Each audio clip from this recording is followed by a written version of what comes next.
Hey guys, so the purpose of this video is to help you understand dealing with key signatures that use flats, okay? So as we talked about in our last video, guys, really what our objective is to memorize the circle of fifths. You kind of want this thing like stored in your brain so that people can ask you something and you can immediately know what it is. For example, if they wanted to know how many flats in the key of E flat major, you want to get to the point where you can just know that there are 3 flats and you want to know what those 3 flats are. You want to know that it's a B flat, an E flat, and A flat. You want to know how many sharps right off the bat in the key of B, and that would be 5 sharps, and then it would be F sharp, C sharp, G sharp, D sharp, and A sharp, okay? But until we get there memorizing this, we want to know how to actually figure this stuff out, without that. The circle of fifths is almost like a calculator in a way where it kind of like gives you the right answer. It's a cheat sheet, but in the world of music, it's just very necessary to have because it makes things so much easier, okay? So if we're looking at a key signature and it has flats in it, the easiest way to figure out what the key is actually to go to the second flat from the end, like on the right-hand side, and whatever that flat is, that is our answer, okay? So let's look at a few of these. So we're gonna look at a tricky one right off the bat. I'm in treble clef, I have 2 flats. I'm gonna go to the second flat from the end, okay? This one here is one on the end, which means this is the second to last flat. This is on my middle line, every good boy, so this is B flat. So that means my answer for the key signature of 2 flats would be B flat major, okay? Make sure, guys, that you're writing B flat and not B, because the key of B, as in B natural, has 5 sharps, whereas the key of B flat has 2 flats, okay? Let's look at another one. Okay, I have 6 flats this time. Again, I'm just going to go to the second flat from the end. I don't really care about any of these ones in the beginning, so here's the one at the end. I'm going to go back 1. This is on my second line in treble clef, E, G. So this is G flat major, okay?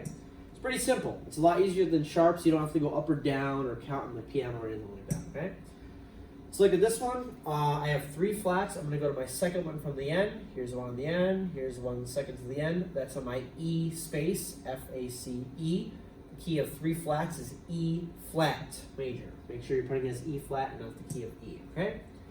So this is going great and everything, but it really only works if there's 2 or more flats, if you're looking for the second flat from the end. What do you do if there's only 1 flat? Well, you can't really do anything. You kind of just have to memorize that the key of 1 flat is F, okay? So the way I think of it is flat, F, okay? 1 flat, key of F. You just kind of have to memorize it. Just like the key of no sharps and no flats is the key of C, okay? Now, it's easy to look at a key signature and go to the second flat from the end and figure out what key we're in, but how do we spell out the flats for a key signature if we don't have one in front of us, okay? So what we're gonna do is we actually need to memorize a new sentence, which is actually the opposite order of our sentence for sharps, okay? So for our sentence of sharps, we were using Father Charles goes down and ends battles, per my last video. But for flats, all the letters are reversed, and now it's battles end and down goes Charles's father, okay? So when you're memorizing these guys, make sure you know which one is which, okay? Make sure you know that flats starts with battles and that sharps starts with father, okay? Whatever way you need to do that is fine. Okay, so if I'm gonna spell out a key signature using flats and I don't have anything in front of me, I need to spell it out on my own, all I'm gonna do is I'm gonna spell the flats in this order until I get to whatever key I want, okay? So if I wanted the key of D flat, I'd do B flat, E flat, A flat, D flat, and then I would add 1 more after that, okay? So if I wanted the key of E flat, I would do B flat and E flat, and then would do 1 more after that. So let's take a look at what that might look like, okay? I'm gonna give myself 3 keys. I'm gonna do the key of D flat, oh, sorry. I'm gonna do the key of D flat, B flat, and let's do C flat, okay? So again, I have to remember my order of flats, which is in reverse of the sharps, and that's battles end and down goes Charles's father. Another easy way to remember that is bead, as in just like a bead, and then GCF, like greatest common factor. It's another way to memorize, okay? So again, what I'm going to do is I'm just going to spell the flats in order of the sentence. It has to be in order. And when I get to whatever my target key is, I'm going to add one more after that, okay? So I have battles, end, and down, okay? That's my D flat. That's the D flat that I want. I need to add one more, okay? Which is going to go, sorry, right here. Battles, end, and down goes, or B-E-A-D-G, okay? Now, let's say I wanted to check this and make sure this is correct, okay? Just like before, we're going to go to the second flat from the end, which is right here, and that is my answer. This is the D flat. That's what I want, okay? Let's do another one.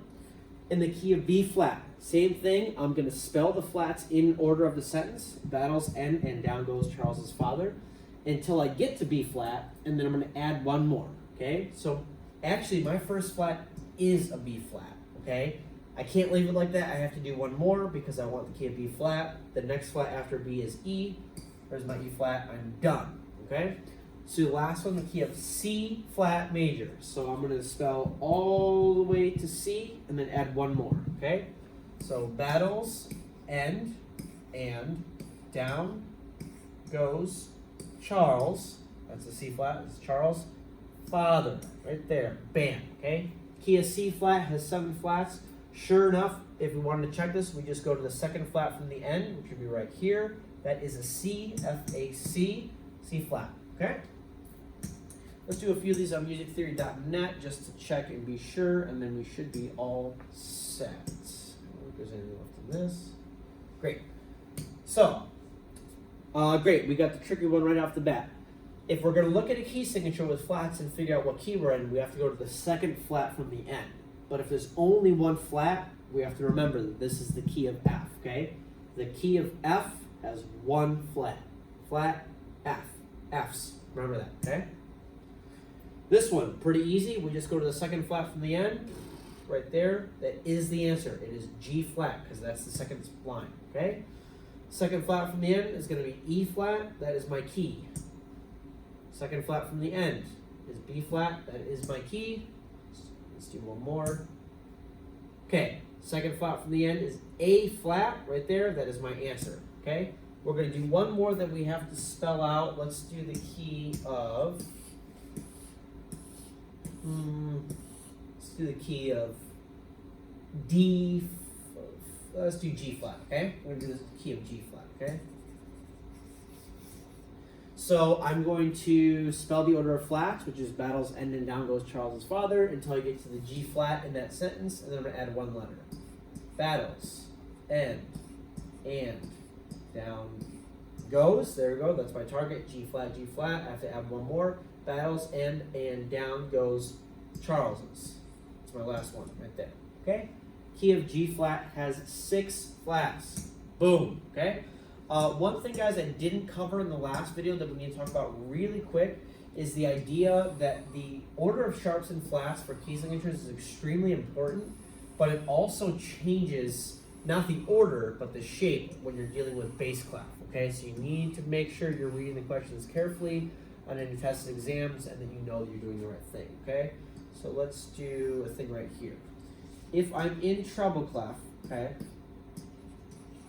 and I'm going to spell something crazy, like let's do F sharp major, okay? So again, for sharps, I need to do my sentence in order. Father Charles goes down and ends battles until I get to the letter that's right before F sharp, okay? So here's my F sharp. I'm going to spell things until I get to the key of E sharp because that's right before that. That's, again, this is all from my last video. So my F sharp has to go here. That's like where it starts. Father Charles goes, that's a G sharp, down, and ends, okay? So the key of F sharp, guys, has 6 sharps, and they look like this, okay? Notice how it's going here to there, to there, to there, and then all the way down, okay? If you do this in a different order, like if you put your A sharp like way up there, that would be wrong. If you took your G sharp here and you put it on this line, that would be wrong. It has to go in this specific order. I'm actually going to finish this out and turn this into C sharp major, just so we can see what all the sharps look like. F, C, G, D, A, E, B sharp, okay? So, really, guys, the shape of this has to stay the same for bass clef, okay? The only thing that's changing with bass clef is the fact that my letters start in different things. So I still need to do F, C, G, D, A, E, B in that order, but it's going to be moved down because my F in bass clef is no longer here. It's here. So I have F sharp for father, C sharp down here for Charles, G sharp up here for goes, D sharp down, oh, sorry, right here, sorry, my mistake, D sharp, and way down there, ends, battles, okay? So if you look at it, the shape is the same, okay? It does this kind of thing, zigzags way down the middle, but all of them are moved down by one thing because bass clef is G, B, D, F, A, and treble clef is E, G, B, D, F, okay? So make sure you're paying careful attention to that and you're not just copying it. With flats, it's even easier to mess that up because the flats for treble clef start on that middle line. They start in the B line, and it's very easy for you to just memorize that and to just do that, and then it would be wrong. Okay, so again, let's do treble clef over here, and we'll do bass clef right here, and we're going to do the key of C flat major just to give us all the flats so we can see those. Okay, so for flats, you know, whatever target I want, I'm going to spell my sentence in order until I get to C and then add another letter. So that would be battles, end, and down goes Charles's, and then add one more, father, okay? So with flats, it's pretty convenient because it just does this zigzag thing the whole time, okay? But you have to remember what we're starting on and what it looks like. So in treble clef, we start on this B flat, but in bass clef, my B flat is actually on this line. So this whole thing is going to sync by an entire line. This letter here is going to be like underneath, okay? So let's do the same thing. Battles, end, and down goes, so we're already dangerously close to the end, Charles's father, okay? So when you're doing bass clef, guys, and you're writing your flats, that last flat, that F flat is going to literally be underneath the staff, okay? And almost like looks like it's wrong, but it's not, okay? So again, to summarize in this video, we learned how to identify flat key signatures, and we learned the importance of making sure we know the correct order of sharps and flats, and that exactly what order they're supposed to be in and how they look on treble clef versus bass clef. Okay? Hope this video helps.